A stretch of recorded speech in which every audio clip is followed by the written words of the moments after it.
Doctor Sreevarma ஆயுள் தரும் ஆயுர்வேதா அறுவை சிகிச்சை இல்லா குணம் ஆயுள் கால நிவாரணம்.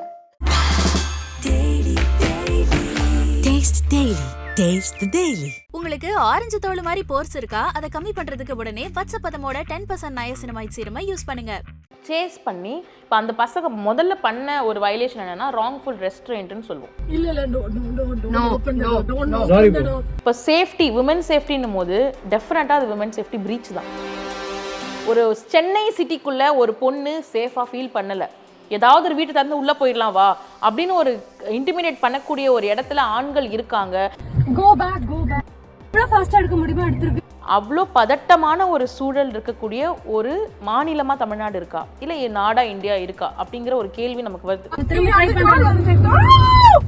அவங்க பெண்கள், ஸோ அது வந்து உமன் ஹராஸ்மெண்ட். உள்ள வந்து பொண்ணுங்க இருக்காங்கன்னு எனக்கு தெரியல, அது வந்து ரொம்ப ஆப்வியஸான ஒரு பொய். ஸோ அவங்க பண்ணியிருக்கக்கூடிய இந்த குற்றங்கள் எல்லாமே பிஎன்எஸ்ல சொல்லப்படி அஃபென்சஸ். இவங்க பண்ணது அஃபென்சஸ்.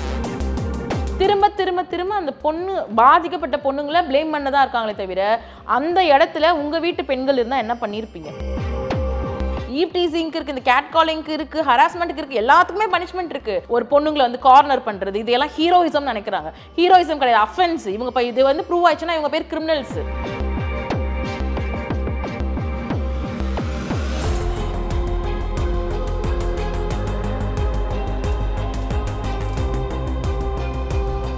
ஐபிசி மங்கை நேயர்களுக்கு வணக்கம். இன்னைக்கு நம்ம கூட அட்வொகேட் திலகவதி தான் இருக்காங்க. வணக்கம். வணக்கம். கண்டிப்பாக நீங்களுமே அந்த நியூஸ் பார்த்துருப்பீங்க. ஈசிஆரில் வந்து பொண்ணுங்க போன காரை சேஸ் பண்ணிட்டு போய் மிரட்டினதாக இருக்கட்டும், அங்கே நடந்த வீடியோ எல்லாருமே பார்த்தோம். அந்த வீடியோ பார்க்கும்போதே கொஞ்சம் பயமாக இருந்தது நமக்கு. அந்த ஸ்பாட்டில் இருந்தவங்களுக்கு கண்டிப்பாக சொல்லவே வேணாம். இப்போ இந்த மாதிரி விஷயங்கள்லாம் நடந்துட்டு இருக்கு, அதை பற்றி நீங்கள் என்ன நினைக்கிறீங்க? ஃபஸ்ட்டு முதல்ல நீங்கள் சொன்ன மாதிரி அந்த வீடியோவை பார்க்கும் போதே நமக்கே பயமாக இருக்கும். Especially if you are woman. அந்த இடத்துல உங்களை பொருத்தி பார்த்தீங்கன்னா உங்களுக்கு தெரியும் எந்த அளவுக்கு நம்ம வந்து பயந்துருப்போம் அல்லது ஒரு ஆபத்தான சூழல்ல இருப்போம். அது எவ்வளோ வந்து நமக்கு மோசமான உளவியல் பிரச்சனையை கொடுத்துருக்கோம், அவ்வளோ ஒரு மென்டல் அக்னி அது கொடுத்துருக்கோம். அவ்வளோ பதட்டமான ஒரு சூழல் இருக்கக்கூடிய ஒரு மாநிலமா தமிழ்நாடு இருக்கா இல்லை நாடா இந்தியா இருக்கா அப்படிங்கிற ஒரு கேள்வி நமக்கு வருது. இப்போ சேஃப்டி விமன் சேஃப்டின்னும் போது டெஃபினட்டா அது விமன் சேஃப்டி பிரீச் தான். கண்டிப்பா. அது வந்து அதுல என்ன, இப்ப நிறைய பேர் வந்து அது என்ன ஃபேக்ட், அந்த பொண்ணு வந்து இடிச்சுட்டு போயிட்டாங்க, இல்ல அவங்களுக்கு ஓட தெரியல, இல்ல அவங்க சண்டை போட்டாங்க, இல்ல அதுல உள்ள இருக்கிறது அந்த பொண்ணுங்க தானே தெரியல, இப்படி நிறைய வந்து அவங்க சைட்ல இருந்து ஒரு விஷயம் வருது. இப்ப நான் என்ன சொல்றேன், ஃபேக்ட்ஸ்னு ஒண்ணு இருக்கும். ஃபேக்ட் விடுங்க, ஃபேக்ட் என்னவா வேணா இருந்துட்டு போட்டோம். அந்த பொண்ணு இடிச்சிருக்காங்க, ஏன்னா அந்த பொண்ணு டினை பண்றாங்க, நாங்க இடிக்கல. ஒரு நியூஸ்ல அதை போட்டிருந்தாங்க, அந்த பொண்ணு பேசின ஆடியோ போட்டிருந்தாங்க, இடிக்கல, நீங்க வேணா சிசிடிவி செக் பண்ணிக்கோங்க, நாங்க இடிக்கலன்னா போலீஸ்லயும் ஸ்டேட்மெண்ட் சொல்லியிருக்கோம் அப்படின்னு அந்த பொண்ணு போட்டிருக்காங்க. அடுத்து வந்து ஏன்னா அது வந்து இன்வெஸ்டிகேஷன் பண்ணணும், அது என்ன நடந்துச்சு எது நடந்துச்சு நமக்கு தேவையில்லை, அது ஃபேக்ட். ஆனா நான் என்ன சொல்றேன், அந்த பர்டிகுலர் இன்சிடென்ட்டை யோசிச்சு பார்த்தீங்கன்னா அது எவ்வளவு சட்ட ரீதியான வயலேஷன்ஸ் இருக்கு நம்ம பேசணும், டெஃபினட்டா பேசுறோம். இப்போ ஒருத்தவங்க உங்க காரை இடிச்சிட்டாங்க அப்படின்னா அதுக்காக you can not chase them. Chase பண்ணி இப்போ அந்த பசங்க முதல்ல பண்ண ஒரு வயலேஷன் என்னன்னா ராங்ஃபுல் ரெஸ்ட்ரெயின்ட்னு சொல்லுவோம். ராங்ஃபுல் ரெஸ்ட்ரெயின்ட்னா அப்படின்னா என்னன்னா, எல்லாருக்கும் ஒரு பர்சனல் லிபர்ட்டி இருக்கு, எல்லாரும் நம்ம மூவ் பண்ணலாம், எங்க வேணாலும் போகலாம் வரலாம். அந்த நம்ம நீ இங்கே போகக்கூடாது, நீ இதை தாண்டி போகக்கூடாது, யூ கான்ட் மூவ் அப்படின்னு சொல்லி நம்ம யாரையுமே ராங்ஃபுல்லாக ரெஸ்ட்ரெயின் பண்ணக்கூடாது. நீ போகக்கூடாது, இதை பிளாக் பண்ணுறாங்களே, அந்த காரை கொண்டு வந்து பிளாக் பண்ணுறாங்க, என்னை தாண்டி நீ போகக்கூடாது, நீங்கே தான் இருக்கணும். அந்த வீடியோல தெரியும், முன்னாடி பிளாக் பண்ணி வச்சிருப்பாங்க, பிளாக் பண்ணிருப்பாங்க, சுற்றி வந்து இவன் இந்த பக்கம் இருப்பாங்க, இவங்க இந்த பக்கம் இருப்பாங்க. ஸோ அந்த மாதிரி பிளாக் பண்ணாங்களா, இது வந்து முதல்ல ஒரு அஃபென்ஸ். ராங்ஃபுல் ரெஸ்ட்ரெயின்ட் இது அஃபென்ஸ். இது பெண்களுக்கு நடக்குதா இல்லை எந்த ஜெண்டருக்கு நடக்குதுலாம் கிடையாது, அவங்க என்ன தப்பு பண்ணியிருக்காங்கன்னு கிடையாது. ராங்ஃபுல் ரெஸ்ட்ரெயின்ட் பண்ணக்கூடாது, யாரும் பண்ணக்கூடாது, இது வந்து ஒரு அஃபென்ஸ். ரெண்டாவது, அவங்க வந்து மிஸ்சீஃப் பண்ணியிருக்காங்க, அது போலீஸ் தரப்புலையும் சொல்லியிருக்காங்க, மிஸ்சீஃப் பண்ணி இந்த மாதிரிலாம் டேமேஜ் காஸ்ட் பண்ணியிருக்காங்க, ரோட்ல நின்று இந்த மாதிரிலாம் பண்ணியிருக்காங்கன்னு சொல்லிட்டு. மூணாவது வந்து கிரிமினல் இன்டிமிடேஷன் நம்ம சொல்லுவோம். கிரிமினல் இன்டிமிடேஷன்ன்றது மிரட்டல், குற்றமுறு மிரட்டல்னு சொல்லுவோம். யாரையுமே இப்போ அது ரொம்ப மிரட்சியான வீடியோ பார்க்கும்போது தெரியும் எவ்வளோ பயந்துருப்பாங்க, எவ்வளோ அது மிரட்டலான. அந்த பசங்க வர்ற முறைக்கிறது, எதிரில் வர்றது, சைடில் நிற்கிறது, காரை டேர்ன் பண்ணுறது எல்லாமே அந்த சினிமாவில் வர இந்த வில்லன்ஸ் இதெல்லாம் கேட்குது, அந்த பொண்ணுங்க அலறது. அதுதான் அவ்வளோ வந்து ஒரு இயல்பான மனிதர்கள் செய்யக்கூடிய வேலையே அது கிடையாது. ஸோ அந்த அளவுக்கு அவங்க வந்து ரொம்ப மோசமாக வந்து ஒரு அது பண்ணுறதே ஒரு வைலன்ஸ் தான், அவங்க பண்ணதே ஒரு மிகப்பெரிய மிரட்டல். ஸோ அந்த மிரட்டலுக்கு உள்ளாயிருக்காங்க அந்த பொண்ணுங்க. அப்போ அது ஒரு கிரிமினல் இன்டிமிடேஷன். மூணாவது, அது வந்து அவங்க பெண்கள், ஸோ அது வந்து உமன் ஹராஸ்மெண்ட். உள்ள வந்து பொண்ணுங்க இருக்காங்கன்னு எனக்கு தெரியல, அது வந்து ரொம்ப ஆப்வியஸான ஒரு பொய். சரிங்களா? 4 பெண்கள் இருக்காங்க, அது பெண்கள்னு தெரிஞ்சுதான் நீங்க வந்து ஃபாலோ பண்றாங்க, சேஸ் பண்றாங்க, ஸ்டாக் பண்றாங்க, அவங்கள வந்து மடக்குறாங்க. இப்போ நம்ம புரிஞ்சுக்க வேண்டியது என்னன்னா, இதுல ஒருத்தர் ஒரு ஃபேக்ட் சொல்றாங்க.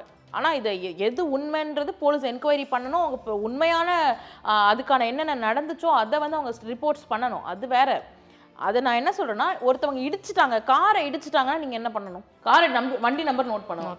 நோட் பண்ணிட்டு போலீஸ் கம்ப்ளைண்ட் கொடுக்கணும். இல்ல நம்ம சிட்டில இருக்கும், அவ்வளோ சிசிடிவி கேமராஸ் இருக்கு ஈசிஆர்ல. ஸோ மேபி அதை பார்த்து அவங்க ஆக்ஷன் எடுக்கலாம். அதெல்லாம் ரெண்டாவது. நீங்க இவ்வளோ மோசமா ஒரு பொண்ணை ஸ்டாக் பண்ணி அந்த வண்டியை வந்து சேஸ் பண்ணிட்டு வருவீங்களா? அது முதல்ல கரெக்டா? நீங்க என்ன பண்ணாலும் நீங்க பண்ணது கரெக்டா? ஸோ அவங்க பண்ணியிருக்கக்கூடிய இந்த குற்றங்கள் எல்லாமே பிஎன்எஸ்ல சொல்லப்படி அஃபென்சஸ். இவங்க பண்ணது அஃபென்சஸ், சரிங்களா? இந்த பொண்ணுங்க சப்போஸ் அந்த பொண்ணு இடிச்சிருந்தாலும் கூட அந்த அஃபென்ஸை கம்பேர் பண்ணும்போது இது ஒண்ணுமே கிடையாது. லைக் இந்த பொண்ணு இடிச்சா கூட, அவங்க இடிக்கலைங்கிறாங்க, இடிச்சா கூட இவங்க பண்ண அஃபென்ஸ்க்கு பண்ணியிருந்தாங்க அப்படின்னா கூட இது ஒண்ணுமே கிடையாது. இந்த பசங்க இவ்வளோ அஃபென்ஸ் பண்ணியிருக்காங்க. இதை நம்ம எந்த விதத்துலையும் ஜஸ்டிஃபை பண்ண முடியாது. அந்த பொண்ணு எல்போர்டு ஓட்ட தெரியல, இல்லை அந்த பொண்ணு இப்படி வந்துச்சு அப்படி வந்துச்சுன்னு திரும்ப திரும்ப திரும்ப அந்த பொண்ணு பாதிக்கப்பட்ட பொண்ணுங்களை பிளேம் பண்ணதான் இருக்காங்களே தவிர, அந்த இடத்துல உங்க வீட்டு பெண்கள் இருந்தால் என்ன பண்ணியிருப்பீங்க? பயந்து நடுங்கி இந்த சமூகமே எனக்கு எதிரான சமூகமா இருக்கு. இப்போ அந்த ப்ரிவிலேஜ் நீங்க ஒரே ஒரு விஷயம் யோசிச்சு பாருங்க. ஒரு 4 பெண்கள் கார்ல போயிட்டு இருக்காங்க, அவங்கள ஒரு கார் இடிக்குது. அந்த பெண்கள் இதே மாதிரி அந்த கார்ல ஒரு 4 ஆண்கள் உட்கார்ந்துருக்காங்க. அந்த பொண்ணுங்க இப்படி போய் அந்த பசங்களை பண்ண முடியுமா? இல்ல பண்ணலாம்னு யோசிப்பாங்களா? ஸோ அப்ப இது ரொம்ப ஆப்வியஸ். அப்ப இந்த சமூகம் யாருக்கானதா இருக்கு? இது யாரோட சமூகம்? இது ஆண்களுக்கான சமூகமா இருக்கு. என்ன ஒருத்தவங்க இடிச்சுட்டு போயிட்டாங்கன்னா நான் போய் நிற்பேன், கேட்பேன், சண்டை போடுவேன், நான் வந்து அவங்கள மிரட்டுவேன். எனக்கு எல்லா விதமான அதிகாரம் இருக்கு, பிகாஸ் நான் ஒரு ஆம்பளை. ஸோ அதில் அந்த ஆட்டிடியூட், அந்த பசங்களோட ஆட்டிடியூட் நீங்க பாருங்க. அந்த ஆட்டிடியூட் உங்களுக்கு யார் கொடுத்தாங்க? ஒரு பொண்ணு அப்படி மிரட்டி இப்ப என்ன ஆச்சு? செத்து போயிட்டீங்களா? இல்ல உயிருக்கு ஏதாவது ஆபத்தாச்சா? ஒண்ணுமே இல்லை. வண்டி இடிச்சிட்டாங்களா? அது நீ கம்ப்ளைண்ட் பண்ணு, அதுக்கான நடவடிக்கை அவங்க எடுப்பாங்க. அது நீ ரீசனா, அது அப்படி ரீசனே கிடையாது ஃபர்ஸ்ட். பட் அதை ஒரு ஸ்டேட்மெண்ட்டா நீ சொல்லிக்கிட்டு ஒரு பொண்ணுங்களை நீங்க இந்த அளவுக்கு மோசமா அபியூஸ் பண்ணிருக்கீங்க, அந்த பொண்ணுங்களை ஹராஸ் பண்ணிருக்காங்க, சுத்தி வந்து அவங்கள வந்து ஏதோ அவங்க பெரிய தப்பு பண்ணி ஏதோ அவங்க ஒரு கிரிமினல்ஸ் மாதிரி அவங்களை சுற்றி, போலீஸ் மாதிரி அவங்க கிரிமினல்ஸ் மாதிரி அவங்க சுற்றி வளைக்கிறாங்க. அப்படியே தெரிஞ்சே தான் போயிருக்காங்க. 4 பொண்ணு உள்ள இருக்காங்க. ஆமா, அது தெரிஞ்சுதான் போயிருக்காங்க. அதுதான் சொல்றேன் ஹராஸ்மெண்ட்னு. தெரிஞ்சு போயிருக்கிறதுனால தான் ஹராஸ்மெண்ட்னு அந்த வார்த்தையை நான் யூஸ் பண்றேன். ஸோ அவங்க தெரிஞ்சு அந்த பொண்ணுங்களை இன்டிமிடேட் பண்ணணும், அது ஒரு த்ரில்லு. கரெக்டா? இப்போ ஒரு ரோட்ல ஒரு பொண்ணு போகுது, ஒரு 4 பசங்க உட்காந்துருக்காங்க. அந்த பொண்ணை எதுக்கு கேட் காலிங் பண்றாங்க? எதுக்கு அந்த பொண்ணை வந்து ஷைஃபுல்லா இல்லை பயமுறுத்தணும்னு நினைக்கிறாங்க? அது ஒரு த்ரில்லா நினைக்கிறான். அது ஒரு குவாலிட்டி ஆஃப் மென்னு அவங்க நினைக்கிறாங்க. இதுக்கெல்லாம் பனிஷ்மெண்ட் இருக்கு இல்லையா? கண்டிப்பா இருக்கு, எல்லாத்துக்குமே இருக்கு.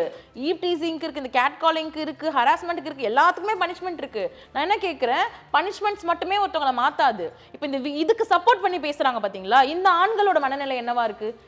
இந்த ஒரு இஷ்யூலே நான் பார்த்தேன், அந்த டைம்ல அவங்க ஏன் வந்து கார் எடுத்துட்டாங்க? எஸ், அது ஒரு ஏர்லி மார்னிங் டைம், ஓகேவா? ஒரு 2 AM அந்த மாதிரி போட்டிருக்காங்க. அந்த டைம்ல அவனுங்க ஏன் வந்தானுங்க கேட்டீங்களா? யாருமே கேட்க ஏன் வந்தானுங்க? வீட்டுல உட்கார வேண்டியது பசங்க. அந்த டைம்ல நைட் 2 மணிக்கு பசங்களுக்கு என்னங்க வெளில வேலை? அந்த கேள்வி யாரும் கேட்க மாட்டாங்க. இந்த பொண்ணுங்க எப்படி வெளில வந்தாங்களோ அதே மாதிரி தான் பசங்களும் வெளில வர்றாங்க. அந்த வெளியில வர்ற டைம்ன்றது யாருக்கும் ரெஸ்ட்ரிக்ஷன் கிடையாது. அவங்க என்ன காரணத்துக்கு வேணா வந்திருக்கலாம், அது அவங்க பர்சனல் ரீசன். நீங்க என்ன காரணத்துக்கு வேணா வந்திருக்கலாம். ஆனா அந்த எல்லாருக்கும் ரைட்ஸ் இருக்கு. கார் ஓட்டுறதுக்கோ 2 மணிக்கு வெளில வர்றதுக்கோ எல்லாருக்குமே ரைட்ஸ் இருக்கு. ஆனா யாரையும் ராங்ஃபுல் ரெஸ்ட்ரெயின் பண்ணவோ, மிரட்டவோ, ஹராஸ் பண்ணவோ யாருக்கும் ரைட்ஸ் கிடையாது. அதை தான் நம்ம புரிஞ்சுக்கணுமே தவிர, இது எல்லாமே சட்டப்படி குற்றம் தெரியணும். இது குற்றம் இல்லைன்றதுனால தான் அவங்க சாதாரணமா துரத்திட்டு வர்றது. ஏன்னா சினிமாவில் பார்த்து நம்ம பழகிட்டோம்ல, சேஸ் பண்றது, ஒரு பொண்ணுங்களை வந்து கார்னர் பண்றது, இதெல்லாம் ஹீரோயிசம் நினைக்கிறாங்க. ஹீரோயிசம் கிடையாது, அஃபென்ஸ். இவங்க இது வந்து ப்ரூவ் ஆயிடுச்சுன்னா இவங்க பேர் கிரிமினல்ஸ். ஸோ இது ஹீரோயிசம் கிடையாது. ஸோ அதை வந்து இந்த பசங்க இல்லை இதை ஷேர் பண்றவங்க இவங்கெல்லாம் புரிஞ்சுக்கணும். It's not about trolley. இது வந்து ஒரு அஃபென்ஸ். அண்ட் இது வந்து ஒரு அக்செப்டபிள் பிஹேவியர் கிடையாது. இப்படி நீங்க பண்ணக்கூடாது, ஒருத்தவங்களை மிரட்டக்கூடாது. அது முதல்ல அடிப்படை புரிதல் உங்களுக்கு வேணும். ஸோ அதில் அந்த வீடியோவில் பார்த்தீங்கன்னா அந்த பெண்கள் பேசுற கான்வர்சேஷன் நோட் பண்ணுங்க. அவன் குடிச்சிருக்கான், அவன் நம்ம கிட்ட தான் வர்றான், வண்டி ரிவர்ஸ்டு, அந்த அவ்வளோ வந்து ஒரு பயம் மாமாவுக்கு கால் பண்ணு, அவ்வளோ பதட்டமா பயமா அந்த பெண்கள் இருக்க வேண்டிய அவசியம் என்ன? ரெண்டாவது அதுல ஒரு பொண்ணு சொல்லுவாங்க, ஏதாவது வீட்டுக்குள்ள போயிடலாம், வீட்டுக்குள்ள ஓடி போலாம் அப்படின்னு சொல்றாங்க. ஸோ இதெல்லாம் யோசிச்சு பாருங்க. அப்ப அந்த பாதிக்கப்பட்ட பெண்களோட மனநிலை என்னவா இருக்கும்? இவ்வளவு மோசமா. இப்ப வந்து அது வந்து அந்த பெண்களோட இஷ்யூ கிடையாது, இது வந்து ஒரு சமூக பிரச்சனை. நம்ம எல்லாம் அசிங்கப்படணும். நம்ம இதே ஊரில் வாழ்ந்துட்டு இருக்கோம். ஒரு சிட்டிக்குள்ளே இவ்வளோ இடங்கள், இவ்வளோ கடைகள் ஓப்பனாக இருக்குது. இவ்வளோ இடத்துல அவன் வந்து இதை பண்ணுறான் அப்படின்னும் பொழுது அந்த பெண்களை ஒரு சென்னை சிட்டிக்குள்ளே ஒரு பொண்ணு சேஃபாக ஃபீல் பண்ணலை. ஏதாவது ஒரு வீட்டை தந்து உள்ளே போயிடலாம் வா அப்படின்னு ஒரு இன்டிமிடேட் பண்ணக்கூடிய ஒரு இடத்துல ஆண்கள் இருக்காங்க. இன்னமுமே நீங்கள் சொல்கிறீங்க படிச்சுட்டீங்க, ட்ரெஸ் பண்ணுறீங்க, ஃபெமினிசம் பேசுகிறீங்கன்னு சொல்கிறீங்க. இன்னமுமே இதே சிட்டிக்குள்ளே தானே, இதே மாடர்ன் டைமில் தானே அந்த பொண்ணு என்ன சொல்லுதுன்னா, எனக்கு பயமாக இருக்குது, ஏதாவது வீட்டுக்குள்ளே போயிடலாம் வா அப்படின்னு சொல்லுது. இப்படி தான் வச்சுருக்கீங்க ஒரு பொண்ணை, இப்படி தான் நீங்கள் இப்போ பொண்ணை வச்சுக்கிறீங்க. இப்போ நீங்கள் பெண்களை நீ வந்து பயமுறுத்தி ஒரு சேஃப்டி கன்சர்னோட ஒரு பொண்ணை வச்சுக்கிட்டு நீங்கள் வளர்ந்துட்டீங்க, நீங்கள் எதுக்கு எதாவது ஃபெமினிசம் பேசுகிறீங்க, எல்லாம் சம்பாதிக்கிறீங்க, பிடிச்ச மாதிரி ட்ரெஸ் பண்ணுறீங்க. இன்னும் நாங்கள்லாம் ஆண்கள் என்ன உங்களை அடிமையாக வச்சுருக்கோம். அடிமைங்கிறது நீ வீட்டை பெருக்கு கூட்டு இப்படி பண்ணுறது மட்டும் கிடையாது. உங்கள் தாட்டில் வந்து எனக்கு கீழே இருக்கணும். நான் வந்து காரை வந்து நிப்பாட்டினா நீ இறங்கணும் காரை விட்டு. நீ எப்படி காரை ரிவர்ஸ் எடுத்து போவ? ஓ என்னை தாண்டி நீ போயிடுவியா? இது தாங்க ஆணாதிக்க மனநிலை. அப்போ நீ எனக்கு அடிமையாக இருக்கணும். நான் வந்து நின்னா இறங்கி சாரி கேட்டு போ, நான் நிற்கிறேன்ல இறங்கி வா. ஓ என்னை மீறி நீ ரிவர்ஸ் எடுத்துகிட்டு போயிடுவியா? அப்போ என் ஆண்மை அங்கே என்ன ஆகுது? இப்போ நீ போறியா இல்லை நான் உன்னை அப்படி விட்டுருவேனா? அப்போ என்னோட வீரம் அங்கே எங்கே போச்சு? இதுதான் ஆணாதிக்க மனநிலை. ஸோ காலங்காலமாக பெண்ணை பயமுறுத்துறது, பெண்ணை வந்து அபியூஸ் பண்ணுறது, weaker sex. I have to be strong. நான் தான் மேலே இருக்கணும், நான் தான் உன்னை மிரட்டணும். நீ வந்து என்கிட்ட தப்பிச்சுலாம் போகக்கூடாது. நான் இறங்குனா நீ இறங்கணும். அதுதான் ஆணாதிக்க மனநிலை. இந்த ஒரு விஷயமே அதான் நம்ம பார்க்க முடியுது. நான் வந்து நிப்பாட்டுவே, நீ இறங்கு, நீ எப்படி என்னை தாண்டி போகலாம் அப்படின்ற ஒரு விஷயம். நீ வீக்காக தான் இருக்கணும். You can't protect your self. நீ என்ன தாண்டி போயிடுவியா? நான் தான் உன்னை காப்பாத்துறதுக்காக படைக்கப்பட்டிருக்கேன். நீ என்ன உன்னை நீயே காப்பாத்திப்பியா? நீயே வந்து வண்டியை ரிவர்ஸ் எடுத்து நீ சேஃபா எங்கன்னா போயிடுவியா? உன்னை நான் சேஃபா இருக்க விட மாட்டேன், நான் மிரட்டுவேன். இதுதான். ஸோ நம்ம இது ஒரு சில ஆண்கள் இப்படி தான் இருக்காங்க. நம்ம எதுவுமே பண்ணவும் முடியறதில்ல. ஜஸ்ட் பார்க்கும்போது தோணுது, இதுமே பார்த்து அவங்களா திருந்தினா இப்படி கிடையாது, ஆண்மைன்றது வேற, வீரோன்றது வேறன்றது அவங்களுக்கா தானாக புரிய வேண்டிய ஒரு விஷயம். அண்ட் இந்த ஒரு விஷயமே இது யாருக்குமே, பெண்களுக்கு இன்னைக்கு நடந்தது நாளைக்கு இது ஒரு ஆணுக்கு நடந்தாலுமே அது தப்பு தான். எந்த ஜெண்டருக்கு நடந்தாலுமே இது ஒரு தப்பான விஷயம் அப்படின்றது இந்த வீடியோ பார்க்குறவங்களுக்கு புரிஞ்சால் ரொம்ப ரொம்ப நல்லதாக இருக்கும். நிறைய விஷயங்கள் பகிர்ந்துக்கிட்டீங்க, ரொம்ப நன்றி. என்னோட யூடியூபுக்கு வந்த 2 லட்ச ரூபா பணத்தை திவ்யா வந்து ஹேக் பண்ணி அவள் அக்கௌண்ட்டுக்கு மாற்றிட்டா.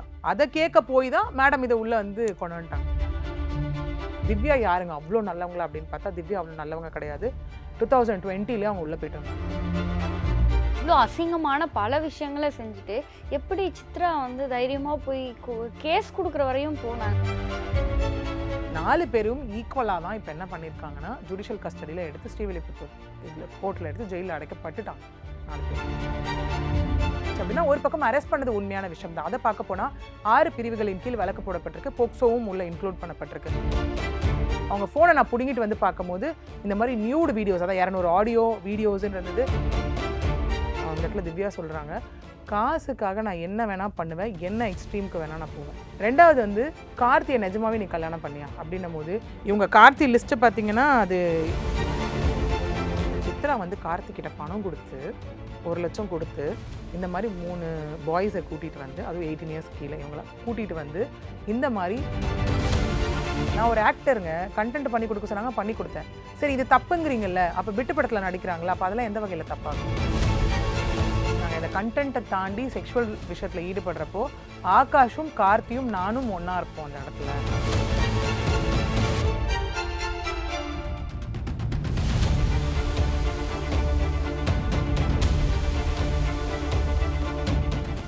டாக்டர் ஸ்ரீவர்மா ஆயுள் தரும் ஆயுர்வேதா அறுவை சிகிச்சை இல்லா குணம், ஆயுள் கால நிவாரணம்.